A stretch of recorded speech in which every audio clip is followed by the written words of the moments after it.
Bismillahirrahmanirrahim. Assalamualaikum warahmatullahi wabarakatuh. Alhamdulillahirrabbilalamin. Wabihi nasta'in wa ala umuri dunya waddin. Wassalatu wassalamu ala asrafil anbiya'i wal mursalin wa ala alihi wa ashabihi ajma'in amma ba'du. Pertama-tama marilah kita panjatkan puji dan syukur kehadirat Allah Subhanahu wa taala yang mana sampai saat ini masih memberikan beribu-ribu kenikmatan kepada kita semua sehingga kita dapat berkumpul pada pembelajaran lewat daring ini. Sholawat serta salam semoga tetap tercurah limpahkan kepada junjungan kita Habibana wa Nabiyana Muhammad SAW, kepada keluarganya, sahabatnya, tak lupa kita selaku umatnya yang insya Allah taat dan patuh pada ajarannya, amin. Yang terhormat Ibu Rina Kurnia sebagai dosen pengampu dari mata kuliah konseling anti terorisme, dan kepada teman-teman seperjuangan yang saya banggakan. Baiklah, di sini saya dan dua rekan saya ingin memaparkan presentasi dengan judul definisi dan sejarah terorisme. Baiklah, langsung saja ke materi pertama yang akan disampaikan oleh saya sendiri. Baiklah, materi yang pertama yaitu definisi terorisme. Siapa sih itu teroris? Nah, kata teroris atau terorisme sendiri berasal dari bahasa Latin terere, yang dapat diartikan yaitu membuat gemetar atau menggetarkan. Nah, jika ditinjau dari segi etimologi, terorisme berakar dari kata teror yang berarti takut atau kecemasan. Jadi sebenarnya terorisme itu, terorisme dapat diartikan yaitu seseorang atau sekelompok orang yang melakukan perbuatan melawan hukum atau tindakan yang mengandung kekerasan atau paksaan terhadap individu atau hak milik untuk memaksa atau mengintimidasi pemerintah atau masyarakat dengan tujuan politik, agama, atau ideologi. Yang selanjutnya yaitu sasaran atau target teroris. Apa saja sih yang menjadi sasaran atau target teroris itu? Yang pertama adalah fisik atau infrastruktur. Nah, fisik atau infrastruktur adalah aksi kekerasan yang ditujukan untuk merusak atau menghancurkan sarana-sarana milik umum maupun khusus. Nah, misalnya tempat ibadah, tempat belanja, kantor pemerintah, hotel, fasilitas umum, dan lain sebagainya. Lalu yang kedua ada manusia, di mana aksi kekerasan yang ditunjukkan itu untuk menghilangkan nyawa orang-orang yang dianggap kafir atau togut. Di antaranya itu menyerang individu atau anggota masyarakat, aparat keamanan, serta kerumunan massa.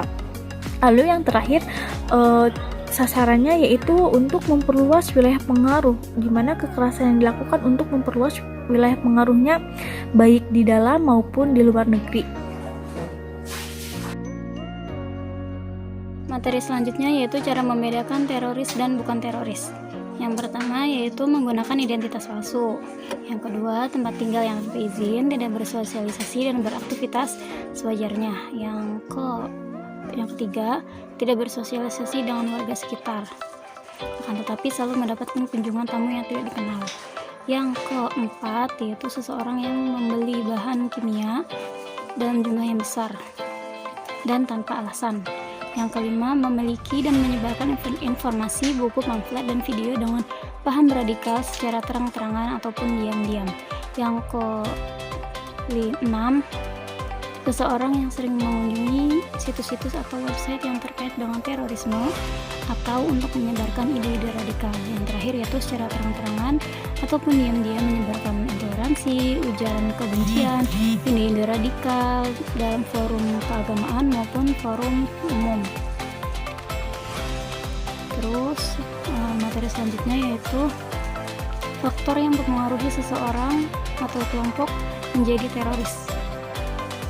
Ada dua faktor, yang pertama faktor internal dan faktor eksternal. Faktor-faktor internal yaitu seperti pemahaman yang salah mengenai agama dan jihad, ikut-ikutan terpengaruh ajakan saudara, teman maupun guru, balas dendam atas terbunuhnya anggota keluarga mereka yang biasanya itu merupakan pelaku teroris juga. Yang keempat, perasaan terpinggirkan karena tidak terlibat dalam proses sosial dan politik secara konvensional. Yang kelima, pertimbangan psikologis pribadi dan gangguan kejiwaan. Selanjutnya yaitu faktor eksternal. Yang pertama, faktor situasional seperti kemiskinan, kesenjangan ekonomi, dan tingkat pendidikan yang rendah. Yang kedua, tidak adanya sarana politik untuk mengeluarkan aspirasi masyarakat akibat sistem politik yang tidak akomodatif. Terus yang ketiga, pengaruh kekerabatan, pernikahan, dan hubungan pertemanan. Yang keempat, lingkungan keluarga yang tidak harmonis. Dan yang terakhir yaitu termotivasi oleh tokoh terorisme yang karismatik.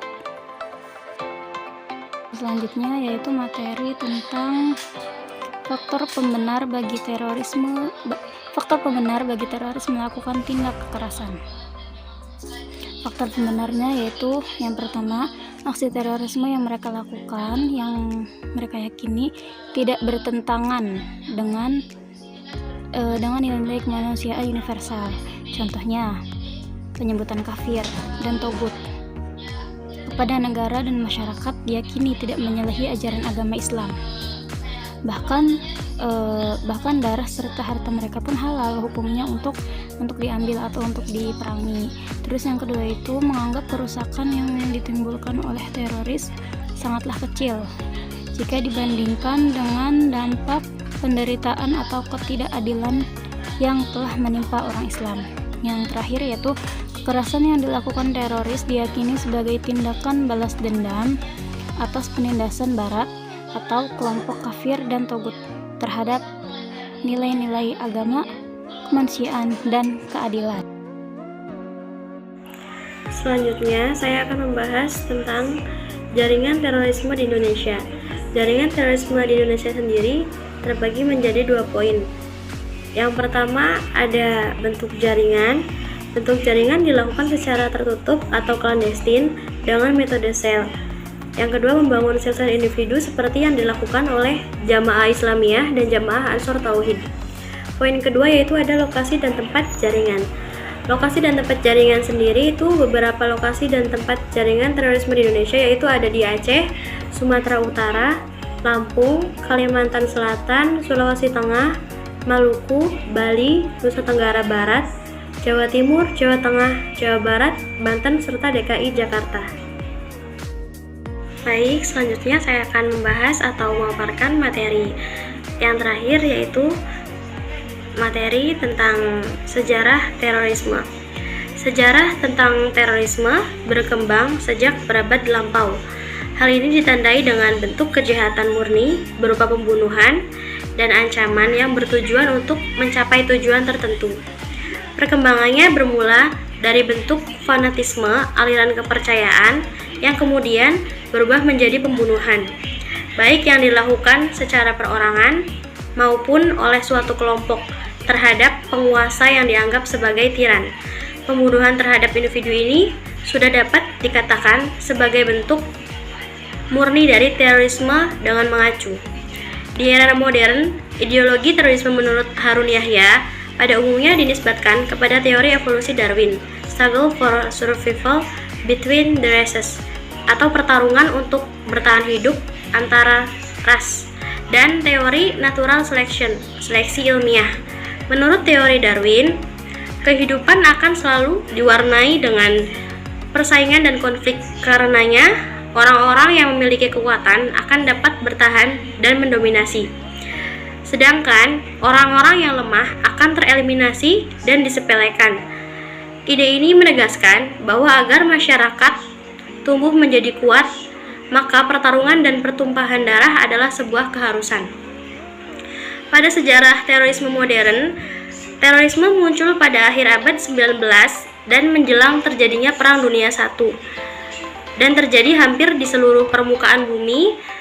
Sejarah mencatat pada tahun 1890-an, aksi terorisme Armenia melawan pemerintah Turki yang berakhir dengan bencana pembunuhan massal terhadap warga Armenia pada Perang Dunia I. Pada dekade Perang Dunia I, aksi terorisme diidentikan sebagai bagian dari gerakan sayap kiri yang berbasiskan ideologi. Baik, mungkin itu yang bisa dapat kami sampaikan. Kurang lebihnya mohon maaf. Wabillahi taufiq wal hidayah. Wassalamualaikum warahmatullahi wabarakatuh. Terima kasih.